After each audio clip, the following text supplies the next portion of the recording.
সংবাদ সবাইকে স্বাগত জানাচ্ছি। আমি ফিরোজ তোহা। শুরুতেই সংবাদ শিরোনাম জানিয়ে দেব এই মুহূর্তে হাতে পাওয়া সর্বশেষ গুরুত্বপূর্ণ আপডেট বাংলা সংবাদ। শুরুতেই জানাবো, ভারত গভীর ষড়যন্ত্রে মেতে উঠেছে, দেশবাসীকে সতর্ক থাকতে হবে।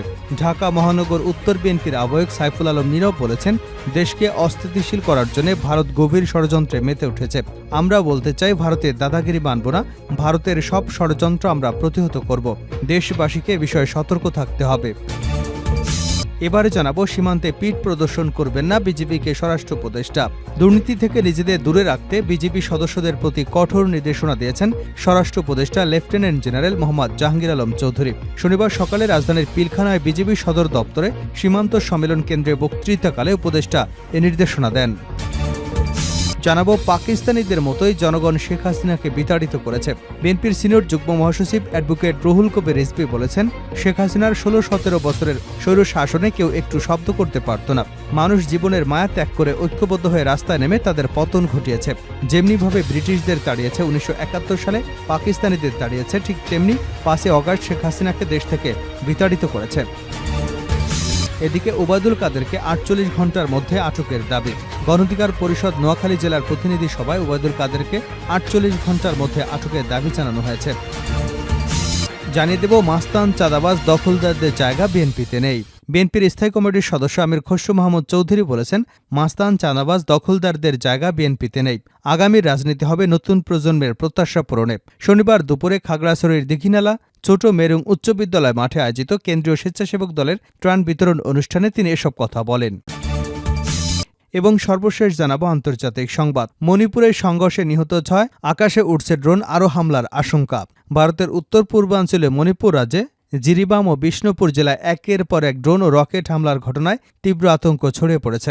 এসব হামলা গোলাগুলির ঘটনায় অন্তত ৬ জন নিহত হয়েছেন এবং বেশ কয়েকজন আহত হয়েছেন। স্থানীয় বাসিন্দারা জানান, আকাশে ক্রমাগত ড্রোন উঠতে দেখে তারা চরম ভীতিকর পরিস্থিতিতে আছেন। ভারতের রাষ্ট্রায়ত্ত বার্তা সংস্থা প্রেস ট্রাস্ট অব ইন্ডিয়াকে স্থানীয় কর্মকর্তারা জানান, শুক্রবার রাতে বিষ্ণুপুর এবং ইম্ফল পূর্ব জেলায় বহু ড্রোন দেখা গেছে, যা বাসিন্দাদের মধ্যে চরম আতঙ্ক সৃষ্টি করেছে। এতক্ষণ শিরোনাম শুনছিলেন, এবার বিস্তারিত। প্রিয় দর্শক, আপনি যদি এই চ্যানেলে নতুন হয়ে থাকেন, ভিডিওটি দেখতে দেখতে চ্যানেলটি সাবস্ক্রাইব করে আমাদের সঙ্গে থাকুন। আর এই ভিডিও সম্পর্কে আপনি আপনার মূল্যবান মতামতটি কমেন্ট বক্সে জানিয়ে দিন। আর হ্যাঁ প্রিয় দর্শক, জানিয়ে দিন ভিডিওটি কোথা থেকে দেখছেন। ভারত গভীর ষড়যন্ত্রে মেতে উঠেছে, দেশবাসীকে সতর্ক থাকতে হবে। ঢাকা মহানগর উত্তর বিএনপির আহ্বায়ক সাইফুল আলম নীরব বলেছেন, দেশকে অস্থিতিশীল করার জন্য ভারত গভীরভাবে ষড়যন্ত্রে মেতে উঠেছে। আমরা বলতে চাই, ভারতের দাদাগিরি মানব না, ভারতের সব ষড়যন্ত্র আমরা প্রতিহত করব। দেশবাসীকে এ বিষয়ে সতর্ক থাকতে হবে। দুপুরে শেখ হাসিনা এবং তার দোসরদের শাস্তির দাবিতে রাজধানীর আগারগাঁওয়ে র্যাব অফিসের সামনে বিক্ষোভ মিছিল পূর্ব সমাবেশে তিনি এসব কথা বলেন। নীরব বলেন, ভারতের সবচেয়ে বড় পণ্য শেখ হাসিনা দেশ ছেড়ে ভারতে পালিয়েছে। তাকে দ্রুত দেশে ফিরিয়ে এনে শাস্তি দেওয়া হোক, কারণ আওয়ামী লীগের প্রেতাত্মারা বসে নেই, তারা নানাভাবে বিভিন্ন কৌশলে ষড়যন্ত্র করছে। ভারতীয় আগ্রাসনের বিরুদ্ধে সজাগ থাকতে হবে। ৫ই অগাস্ট স্বৈরাচার শেখ হাসিনার বিদায় হলেও তাদের প্রেতাত্মারা এখনও চক্রান্ত করছে। তিনি বলেন, বিগত ফ্যাসিস্ট সরকার গত ১.৫ যুগ ধরে বিরোধী মতের লাখ লাখ মানুষের উপর হত্যা, গুম, জুলুম, নির্যাতন চালিয়েছে। এই জুলুমের সবচেয়ে বড় শিকার হয়েছে বিএনপি নেতাকর্মীরা। নীরব আরও বলেন, পুরাতন জঞ্জাল নতুন প্রজন্ম সরাবে। আমরা পরিষ্কারভাবে বলতে চাই, ফ্যাসিস্ট হাসিনাকে সরিয়ে আমরা এখানে এসেছি। প্রতিবাদী তারুণ্য কাজে লাগিয়ে আমরা এগিয়ে যাব। তিনি বলেন, ছাত্র জনতার সাধারণ জনগণ সবাই মিলে রক্ত দিয়ে তুমুল আন্দোলনের মধ্য দিয়ে ফ্যাসিবাদ সরকারকে শুধু পতনই করেনি, লণ্ডভণ্ড করে দিয়েছে। এই আন্দোলন হয়েছিল বাংলাদেশের মানুষের একটি নতুন প্রেক্ষাপট দেওয়ার জন্য। আমাদের নেতা তারেক রহমান নির্দেশ আছে, যদি দলের কেউ কোনো চাঁদাবাজি, নাশকতা, অপরাধমূলক কাজের সঙ্গে জড়িত থাকেন, তার দায়ভার দল নেবে না। অপরাধী যত বড় নেতাই হোক না কেন, তাকে দল থেকে আজীবনের জন্য বহিষ্কার করা হবে। এমন কোনো কাজ করা যাবে না যে জনগণের আস্থা নষ্ট করে দলের ভাবমূর্তি নষ্ট হয়।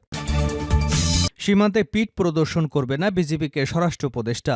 দুর্নীতি থেকে নিজেদের দূরে রাখতে বিজেপি সদস্যদের প্রতি কঠোর নির্দেশনা দিয়েছেন স্বরাষ্ট্র উপদেষ্টা লেফটেন্যান্ট জেনারেল মোহাম্মদ জাহাঙ্গীর আলম চৌধুরী। শনিবার সকালে রাজধানীর পিলখানায় বিজেপি সদর দপ্তরে সীমান্ত সম্মেলন কেন্দ্রে বক্তৃতাকালে উপদেষ্টা এ নির্দেশনা দেন। উপদেষ্টা বলেন, দুর্নীতিকে কোনো অবস্থাতেই সহ্য করা হবে না। যারা ঘুষ ও দুর্নীতির সঙ্গে জড়িত তাদের বিরুদ্ধে কঠোর শাস্তিমূলক ব্যবস্থা গ্রহণ করা হবে। তিনি বলেন, বিজেপিকে আইন অনুযায়ী কাজ করতে হবে। লেফটেন্যান্ট জেনারেল মোহাম্মদ জাহাঙ্গীর আলম চৌধুরী বলেন, সীমান্ত সুরক্ষা ও চোরাচালান প্রতিরোধে বিজেপির মূল দায়িত্ব।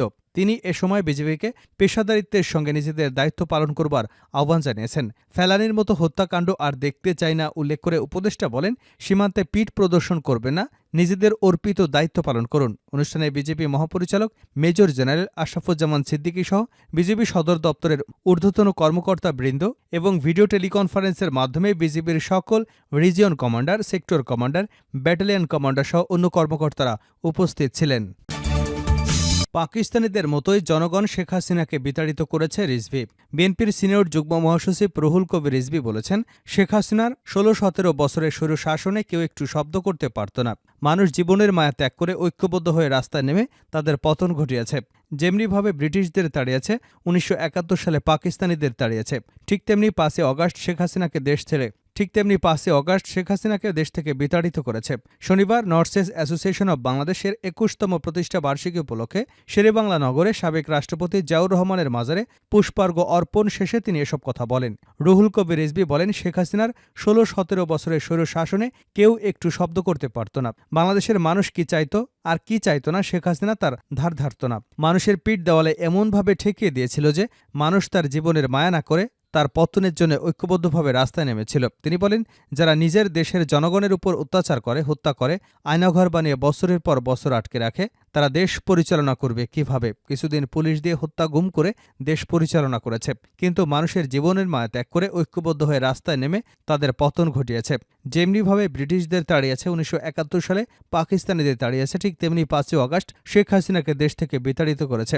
বিএনপির সিনিয়র যুগ্ম মহাসচিব আরও বলেন, ভারতের প্রতিরক্ষামন্ত্রী তার দেশের বিভিন্ন কমান্ডোদের সঙ্গে বৈঠক করেছেন। এটা উদ্বেগজনক, এটা উস্কানি কিনা জনমনে প্রশ্ন দেখা দিয়েছে।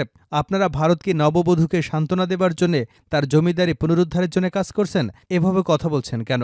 তাহলে প্রতিরক্ষামন্ত্রী এভাবে কথা বলছেন কেন?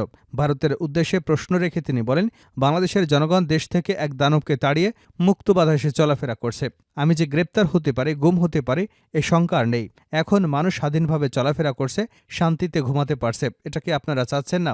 বাংলাদেশের জনগণ ফিরে আসুক, মানুষ শান্তিতে থাকুক। এটা কি ভারতের নীতি নির্ধারকরা পছন্দ করেন না? শেখ হাসিনার আজ বাংলাদেশে নেই, এই কষ্ট কি ভারতের নীতি নির্ধারকরা মেনে নিতে পারছেন না? আমরা যেমন ভারতের স্বাধীনতার সার্বভৌমত্বকে শ্রদ্ধা করি, ভারতেরও উচিত আমাদের স্বাধীনতার সার্বভৌমত্বকে শ্রদ্ধা করা। ভারতের উদ্দেশ্যে তিনি আরও বলেন, কোনো দল বা ব্যক্তির প্রতি যদি আপনাদের যোগাযোগ থাকে, তাহলে বাংলাদেশের মানুষ এটাকে ভালোভাবে নেবে না। বাংলাদেশের জনগণ যেমন দীর্ঘদিন ধরে নির্যাতন সহ্য করতে পারে, তেমনি বিদেশি হানাদারদের বিরুদ্ধে ঐক্যবদ্ধ এবং তেজ দেখাতে জানে। বাংলাদেশ একটি বীরের জাতি, এটা আপনাদের মাথার মধ্যে কিন্তু রাখতে হবে। ওবায়দুল কাদেরকে ৪৮ ঘণ্টার মধ্যে আটকের দাবি। গণ অধিকার পরিষদ নোয়াখালী জেলার প্রতিনিধি সভায় ওবায়দুল কাদেরকে ৪৮ ঘণ্টার মধ্যে আটকের দাবি জানানো হয়েছে। শনিবার বেলা ১১টায় জেলার মাইজদী শহরের মাইজদী কনভেনশন সেন্টারে অনুষ্ঠিত সভায় এ দাবি করা হয়। প্রধান অতিথির বক্তব্যে গণ অধিকার পরিষদের উচ্চতর পরিষদ সদস্য ও সমন্বয়ক আবু হানিফ নেতাকর্মীদের সঙ্গে কাজ করার বিষয়ে দিক নির্দেশনা দেন। তিনি বলেন, তরুণদের দেশ গঠনে এগিয়ে আসতে হবে, শিক্ষিত এবং সচেতন মানুষকে রাজনীতিতে যুক্ত হতে হবে। রাজনীতির গুণগত পরিবর্তনের জন্য কোনো বিকল্প নেই। আবু হানিফ বলেন, ওবায়দুল কাদের নোয়াখালী সন্তান, তার নির্দেশেই প্রথম ছাত্রলীগ আন্দোলনরত শিক্ষার্থীদের উপর হামলা করে।